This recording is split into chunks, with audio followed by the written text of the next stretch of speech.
semua orang berhak punya bisnis. Anjay. Kalau kamu nggak bisa bikin duit kerja waktu kamu tidur, ya kamu bakal kerja sampai kamu mati, sampai 7 turunan ke belakang gitu. Jadi harus ada duit jadi prajurit, jadi biar waktu tidur tetap ngasilin banyak duit lagi. Dengan cara ada bisnis, menarik. ada juga di investasi.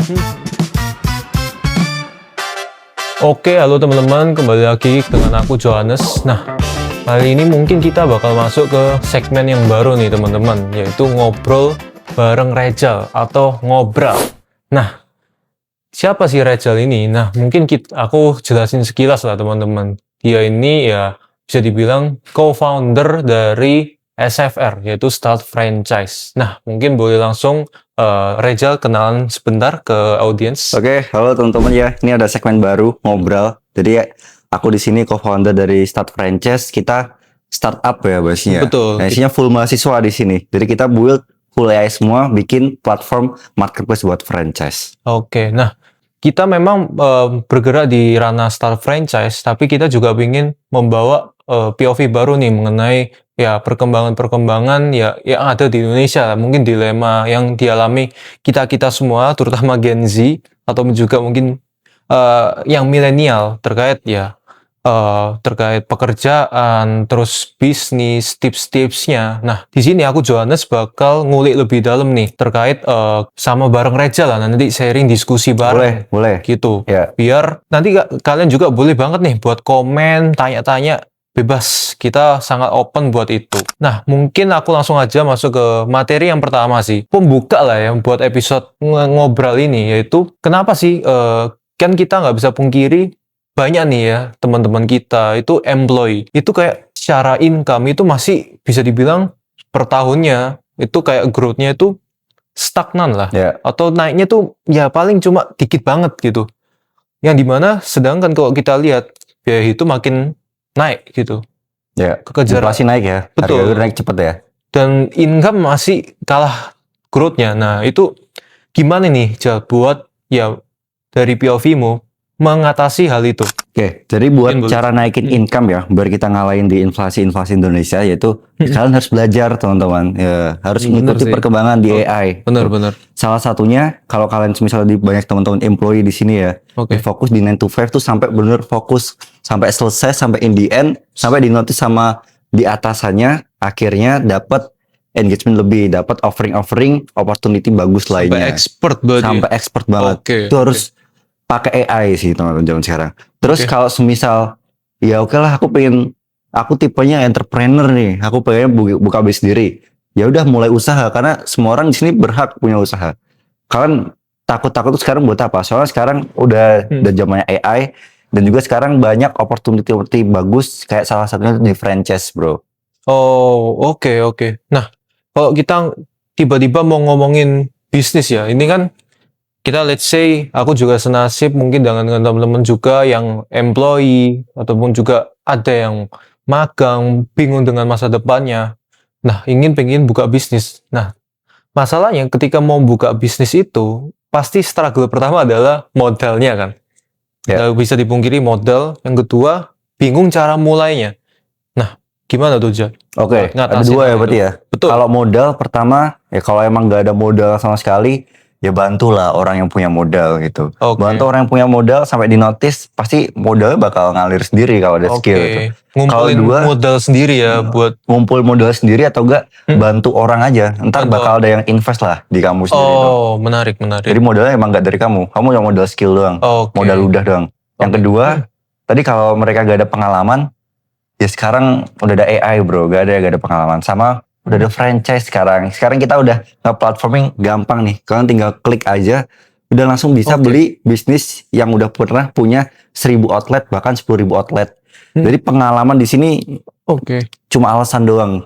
Karena dia ya gak pengen males aja orangnya. I see. Padahal sebenarnya ya teman-teman kalau dari yang di sharing Rejal, semua itu ada di internet ternyata. Tinggal mungkin dari kitanya ya seberapa jauh buat menggali hal itu kan, dan mau belajarnya.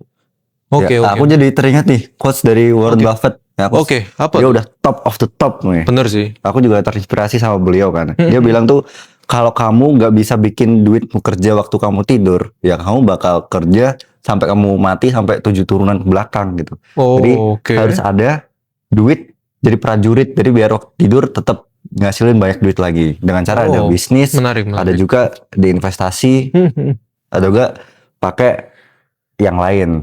Sebisa mungkin teman-teman kita jangan terlalu patokan sama bisa bilang satu sumber income aja gitu, karena kembali lagi di masa depan kita nggak bakal tahu nih struggle kita itu seperti apa, entah ada inflasi, mungkin ada krisis. Nah, kalau hanya mengandalkan satu itu akan susah sih teman-teman.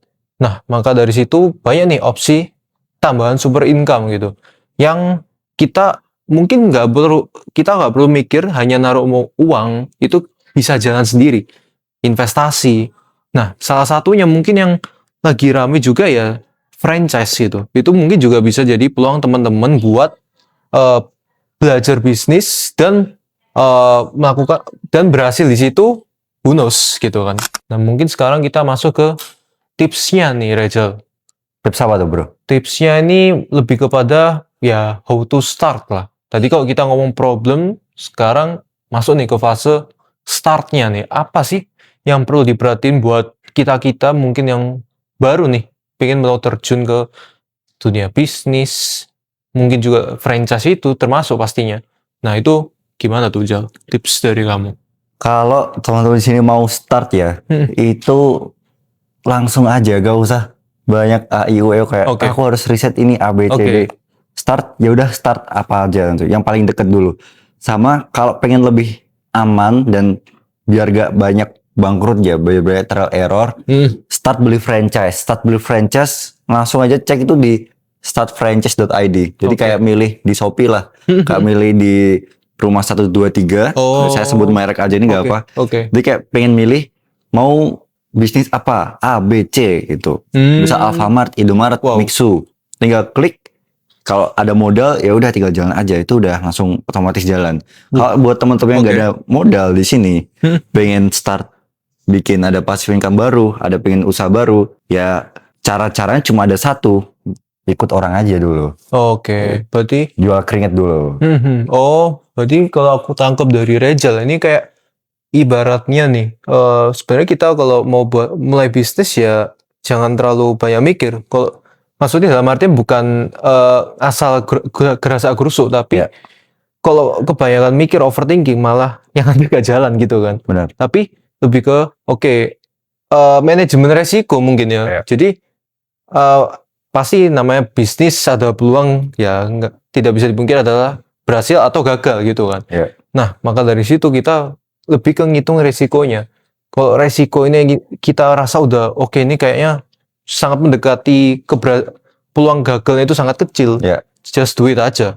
Nih gitu. Saya juga ada tips nih, bro Jo. Boleh, gimana tuh? Kalau misal ada dari teman-teman di sini pengen buka bisnis, dia udah start nih, udah jalan, dia pengennya aku entrepreneur aja, tapi gak ada modal nih, aku bener entrepreneur, start small, dia bikin misal ada bisnis risol mayo misal. Risol mayo. Risol mayo outlet kecil, dia jualan di depan rumahnya tuh di booth kecil gitu.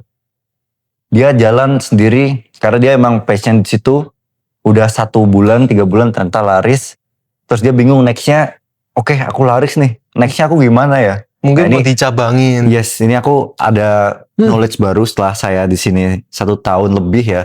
Udah bertemu sama ratusan brand owner yang udah handle 1000 outlet, ada 10.000 outlet bahkan ada juga gitu. Dan mereka tuh di 1 tahun aja bisa sampai growth tuh 100 outlet dan 1000 outlet. Jadi triknya ya buat business owner menarik. Biar mereka cepet growth-nya. Setelah tahu, aku outlet pertama di sini untung nih selama 3 bulan. Yaitu kebanyakan 70% orang tuh aku upgrade deh ke ruko. Gitu. Padahal ini salah. Salah banget ya? Salah banget. Ada yang lebih efisien dari ini. Yaitu dia nge-build sistemnya franchise di sini. Menarik. Jadi karena dia udah untung tadi selama 3 bulan atau 1 tahun tuh terlalu lebih bagus. Dia udah tahu nih cara win di market risol mayo gimana. Bikin sistemnya franchise. Nah caranya ini gampang banget. Banyak orang di luar sana tuh gak tahu nih. Jadi cuma orang-orang dalam franchise aja yang tahu. Caranya tuh cuma bikin company profile. Pasti kan ada kan di company profile di setiap bisnis sendiri nih. Pasti ada. Bisa company profile buat share ke partnernya pasti buka bisnis nggak ada yang sendiri kan gitu. Betul. Habis company profile ini dibikin package-nya aja bro.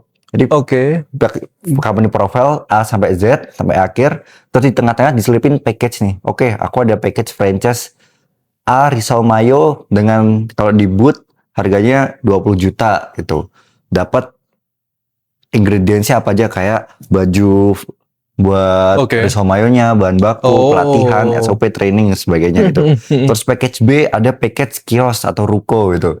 Kalau sebenarnya di ruko 3x6 atau di mall. Jadi harganya di 150 juta. Oke. Nanti dapat ini gitu. Soalnya di luaran sana itu yang punya duit nganggur tuh banyak. Di kita di Start Friends tuh tiap hari tuh ada banyak yang tanya. Fun fact-nya kayak gitu ya. Yes.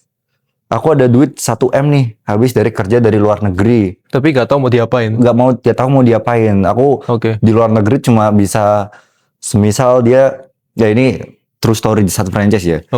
Dia di luar negeri kerja di perkapalan gitu. Udah ada tabungan 500 juta. Wow. Gitu. Aku di investasi itu dia bosen kayak di saham, di kripto tuh. Pengennya kerja bareng istri atau enggak ya sama bisnis lah gitu. Tapi dia gak ada experience. Jadi dia ke kita itu sering nih, setiap hari pasti ada satu di kita tuh. Terus kita nyariin franchise buat mereka-mereka ini. Gitu. Jadi mereka tuh ya intinya orang-orang yang ada duit nganggur banyak tuh ada banyak. Kalau platformnya tepat. Jadi kalau teman-teman di sini emang ada skill, ya bikinlah franchise di bisnisnya gitu. Terus listing lah di platform-platform yang bagus. Di Startfriends juga boleh, di lain juga boleh. Itu pasti bisa growth. Bisnis kalian cepet banget. Jadi 1 tahun bisa tembus 100 outlet. Ini aku udah pernah ketemu juga. Ini saya sebut aja franchise-nya tuh yang keju molor. Keju molor. Aku tahu. Yang pertama kalau buka bisnis atau mau beli bisnis itu semua ujung-ujungnya bisa di franchise-in gitu. Daripada mungkin istilahnya kita kayak buka ruko sendiri gitu, hanya satu otak, itu potensinya susah gitu karena harus mengontrol yang bagian cabang ini, cabang itu, cabang ini, itu kan banyak. Kalau dikendalin cuma satu orang aja pasti ya bisa dibilang agak pusing ya. Itu kenapa ada namanya sistem franchise itu. Kita cuma jual sistem, orang ngambil, kita dapat profitnya gitu. Istilahnya bisnis kita makin terkenal, orang banyak ngambil, bisa dibilang kayak passive income jatuhnya ya. Passive income gitu. Dan juga passive income buat keduanya dari franchisor sama franchisee ya. Jadi kayak andai kata misal aku beli franchise dari Rejal, aku bisa punya passive incomeku sendiri. Si Rejal pun juga begitu, teman-teman. Kurang lebih kayak gitu. Dan juga franchise itu range package-nya itu kan ada yang mungkin secara skala bisnis murah ya, mungkin start dari 20 juta. 3 juta ada bro. Bahkan 3 juta ada. Wow. Cuci sepatu, franchise sepatu. Cuci sepatu sampai yang ratusan juta ada. Miliaran juga ada. Nah, berarti ini bisnisnya itu sangat luas teman-teman. Mungkin kalau anggapannya teman-teman itu terkait, franchise mahal mungkin ya ngomongnya. Enggak teman-teman. Franchise juga paling ditahu cuma F&B, Indomaret, Alfamart, Mixu. Nah, mungkin kalau orang yang mungkin awalnya aku juga begitu sih, Jal. Yang awam-awam mikir F&B, kalau nggak Mixu, franchise, Alfamart, Indomaret, ya mentok-mentok kayak gitu. Ternyata kalau dikulik lebih dalam lagi, banyak teman-teman franchise itu. Dari yang mungkin secara budget itu entry level bisa bilang sampai yang expert banget tuh. Jadi cocok banget mungkin buat para pebisnis, mungkin yang baru mulai, semua bisa masuk ke franchise gitu. Dan itu semua jawabannya itu ada di kita teman-teman, yaitu Start Franchise. Gitu. Ada lagi nih bro, tadi buat brand owner ya, misal di sini ada brand owner ya, dia pengen buka bisnis nih, buat teman-teman employee pengen buka peluang usaha baru, passive income baru. Gitu. Oke, dia udah dapat sistemnya nih di franchise. Terus ada PR nih dia. Betul. Oke, aku udah bikin nih proposal franchiseku. Terus aku gimana kalau ntar dapat orang yang ternyata investornya di Jakarta, sedangkan aku tinggal di Surabaya gitu. Nah ini kan $1 billion questionnya di sana itu. Betul. Gimana cara ngontrolnya nih? Nah ternyata di sini aku bongkar ya triknya dari brand-brand owner yang gede sana. Ternyata mereka tuh juga nggak ambil ribet. Ternyata semua di dunia ini simple semua. Jadi semisal kalian di sini udah buka sistem franchise tapi bingung kan, ada questionnya di otak tuh, kalau ada outlet di Jakarta dengan aku Surabaya, gimana cara ngontrol outlet mereka gitu. Oke. Jadi caranya itu, kalian harus buat strukturnya dulu. Betul. Struktur. Soalnya kalian di paling atas. Di bawahnya ada SPV-nya, di bawahnya ada CS, terus ada inter di lain gitu. Struktur organisasinya ya berarti. Ya, dari company kalian lah itu. Misalnya Rizal Mayo tadi, PT Rizal Mayo, Surabaya. Kayak udah di Surabaya, buka di Jakarta, tapi aku rumahnya di Surabaya. Gimana cara handle Jakarta? Caranya, ini bisa dicatat nih, bisa siapin buku atau apapun. Boleh tuh dicatat tuh teman-teman. Jadi kalian hire satu orang yang benar-benar udah lumayan expert di bisnis kalian, atau gak buat awal-awal nih kalian sendiri nih yang jalan nih, buat ke Jakarta di sini. Jadi buka grand openingnya, ngurus grand opening sampai nge-training karyawan. Jadi di satu outlet itu gak harus semuanya karyawan juga, gak harus banyak yang satu level lah. Di satu outlet pasti ada kepala outlet, kepala outlet dan lain sebagainya kan. Nah, kamu cuma harus perlu nge-sharein semua knowledge kamu tuh di kepala outlet tersebut. Dan harus ada insentif bonusnya. Biar mereka trust gitu. Menarik tuh. Cukup di 1 bulan awal aja. Kalian training semua di kepala outletnya. Terus di nextnya, kalian harus ada punya sistem buat bisa ngekontrol outlet kamu yang di Jakarta secara jarak jauh. Cara ngontrolnya, pertama, dari kepala outlet masuk, kalian harus tahan dulu KTP, ijazah dan sebagainya, biar mereka tuh gak fraud satu. Terus ya hire karyawan dulu buat awalan, landasan, kontrak 1 tahun atau 3 bulan dulu, biar ada nafas dulu. Habis itu di kepala outlet ini harus share SOP semuanya yang dari kamu, dari kamu share ke kepala outlet ini. Terus di outlet itu harus ada CCTV juga, jadi biar kepantau.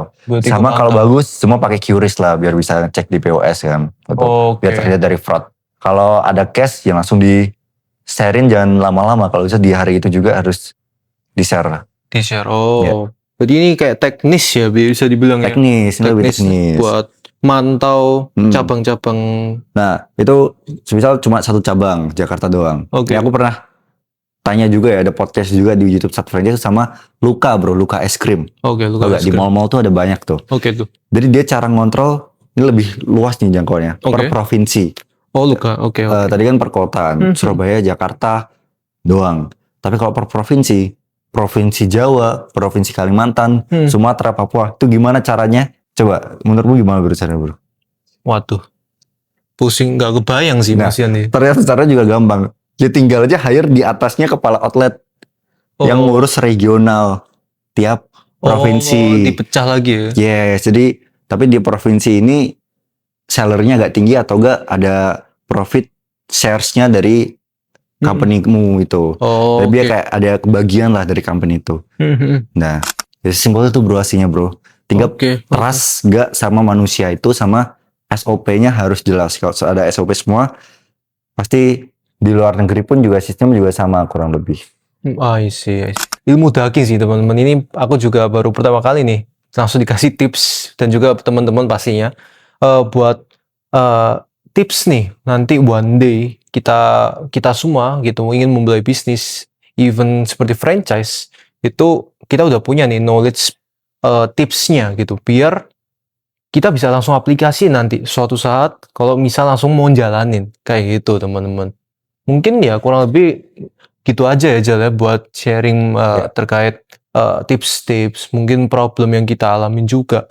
Nah, tapi santai aja teman-teman, itu semua kita bakal lanjut lagi nih nanti untuk acara-acara insight selanjutnya bareng Rejal juga. Jadi aku bakal saling ya tuker pendapat lah, minta sharing juga buat teman-teman juga gitu.